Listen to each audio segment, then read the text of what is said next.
Hey everyone, welcome to my channel. Today's video is all about canoeing and fixing up your canoe. This is a vintage Grumman canoe. I think it was made in the 60s. I've had it since I was a little kid and I'm the old guy driving the boat right now. Anyway, every year or so, or 3 or 10 or whenever I get around to it, well, really when it needs it, I do something like this, and it's prepping it for a fresh coat of paint. You know, for years and years and years, we did this boat with a clear coat, but eventually the oxidization, the wear of ages and sun kind of had its toll. So now I do silver paint, aluminum paint. This right here is a repair that I did with a brazing rod, and you can see still little rough edges. So we're gonna prep it. Wear your proper safety gear, everyone. But we're gonna prep it here with a flap wheel. I'm just taking off the high spots. I was definitely very happy with this solution because it bonded to the metal and helped seal the leaks from the years and years of oxidization on there. More on that in my other video about brazing aluminum on a canoe. But in this case, we're just cleaning off the high spots, and I want to basically prep the whole area. This here is the other way I've been fixing it for years. This is JB Weld, and this old weld was showing again signs of being in the sun for a long time. It eventually pulls away and cracks. So rough that up, get rid of the high spots, clear out the old spots, clean it up, and we're gonna prep that whole area again for some fresh material. There it is. This is JB Weld, and it says it's good for marine applications, so I'm gonna use it. Think about this, it's a 2-part mix. You squirt out equal amounts. It has a really short working time, so I'm gonna do this a bunch of times, but I'm only gonna show you me prepping it once. And this is it. I use a body working panel because it does wide, smooth bits, and it's pretty easy to control. So I'm just filling in the low spots, making sure that the gaps, cracks, any loose rivets are sealed in. Now, we've been doing this for years and years and years, and you know, there's some rivets in there, the holes are just like totally rotten away. And you know, that's what happens with something that's this old. I mean, think about it. This is from the 1960s. It's seen a lot of water and a lot of sun just laying out waiting for its next ride. So patch that up.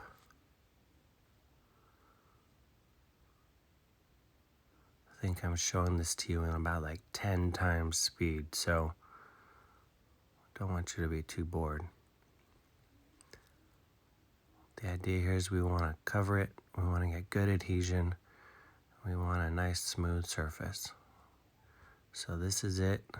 The next day, everything is hardened, cured. You don't want to rush this. So I think it's ready. The next step is to clean this up. Boom. This is an orbital sander, and again, I'm just taking off the top. We don't want to like remove too much of it.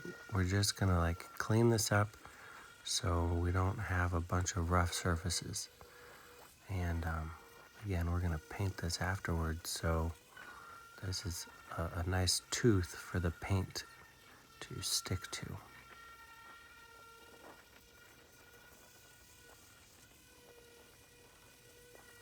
Again, you should be wearing your safety gear. Respirator so you don't breathe this junk. Gloves. You don't want to be touching this and then touching your face. So now with the sander, I'm sanding out the whole canoe. There's areas where the paint's rough, scratches, and overall I just want to give a little prep to, again, help the new coat of paint stick. So rough it up. We're not trying to go to metal.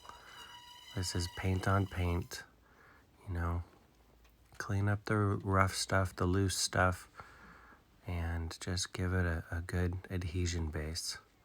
And again, I like to clean it up afterwards. This is Rust-Oleum. It's an oil-based aluminum paint. And I found that this size can, it's like, what, I guess a quart? It fits perfect. Mix it up real good because it does settle to the bottom. You don't want to paint with a whole can of thin paint and then find all the pigments at the bottom. So found that rolling it out, this is like a little fast food container. But brushing the details here. And, you know, I've been having this shark mouth on here for years and years. It's kind of like an ode to the veterans. My dad was in the military. My grandpa was in the military. And, you know, I grew up around airplanes. I always loved the flying tigers and that shark tooth pattern. You know, it's like, I don't know, maybe an ode to my childhood as well, since I've had this canoe since I was a kid. But the roller here is what really helps with this. When you roll this aluminum paint out, it is pretty thin and the pigment sets. It's like you lay it down and then it sets. It like finds a way to look. And if it's runny, it's gonna show it. So you see me going back over the wet areas and I'm basically kind of like rolling it out to get consistency. And if I see that the texture has like set or started to sag or run, I roll over it again and we're gonna just keep getting a consistency. So any drips, things like that, they're gonna show like a metallic drip with a different grain structure. So I just want it all to look the same.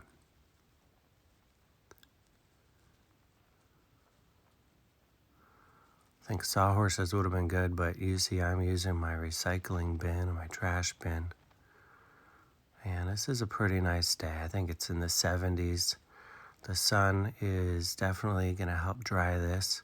If it's like super hot out, you know, it'll probably be really bad for it, but you don't want it to cure too quick. But you know, you do this on a cold day, it's not gonna be so good for it either. I had things like bugs stick in the paint, you know, just leave them. They'll come off later. So now I'm doing the paint detail here. This is, again, an oil-based black paint. I think this one was like a marine paint. But again, it's oil-based, it's gonna last longer. And this time around, I'm changing the shape a little bit. You know, the teeth, it's like it's getting a new set of teeth. So I'm just cleaning up the lines. One thing I found is one side was a little bit different from the other side. And I'm trying to make them consistent this time around. Now we're coming in, I think this is like Carnival Red. Again, an oil-based.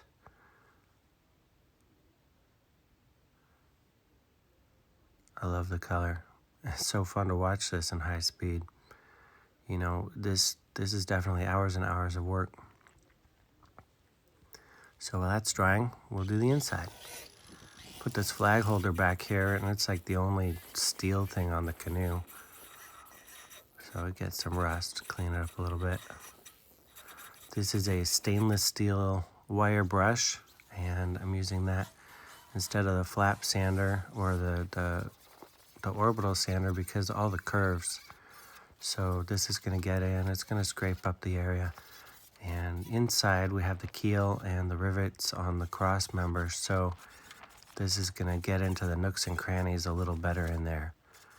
And again, on the inside, we get a lot more oxidization and debris, some cracking building up in those seams over the years.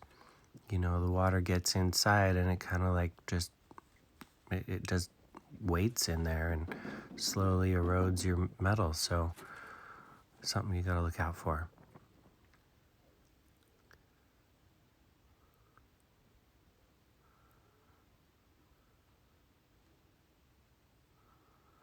You know, I just love how using this aluminum paint makes it look like a new canoe again. And this thing is, you know, it's fun to ride. Get a breath of fresh life into it. You know, you go to buy a new canoe these days, it's something made of plastic. It fades, it rots, it falls apart, and you throw it away. This canoe will last generations. Something about, you know, being made well. If you're looking for a canoe, I'd definitely recommend the Grumman aluminum canoe. They are really good.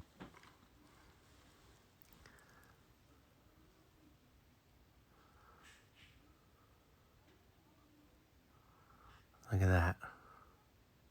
It's like it's brand new again. Anyway, let's finish up these teeth. So I didn't have any oil-based white paint, but I did have this pearl. This is a pearl paint, and I think pearl whites. So there we go. You see I'm just reshaping the teeth and kind of like cleaning it up.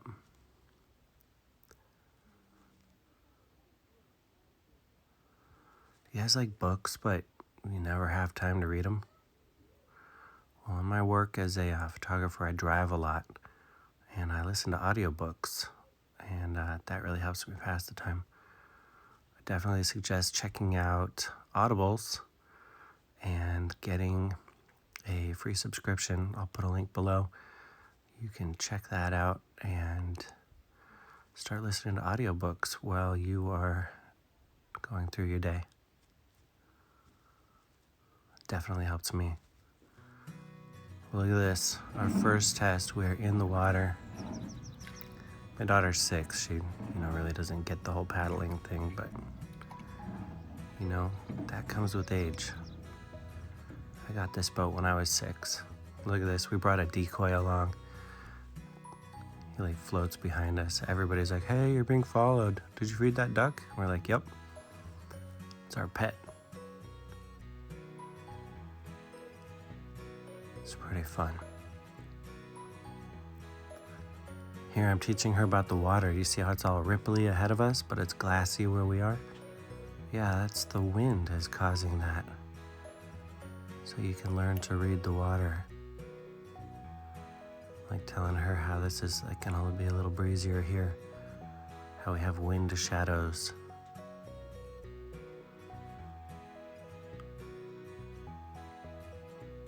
Definitely canoeing is a lot nicer on a smooth day.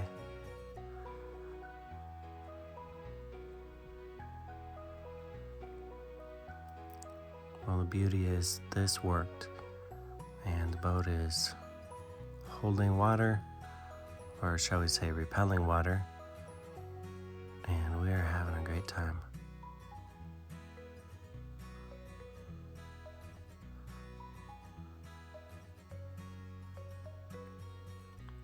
Anyways, I encourage you guys to like the video if you liked it. Subscribe to my channel. You can see more how-to videos and fix-its. And share it if you know anybody that has a boat that could use a little upkeep.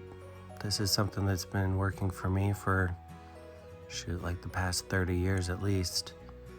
And highly recommend this maintenance protocol.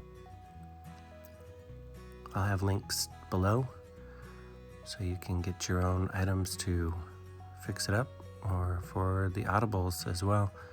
You can listen to some audiobooks. I think one of the best things about this is spending quality time with my kid and teaching her a little bit of history about boating. And look at that, you see that duck following us. Anyway, you guys, enjoy. Take care and be safe out there.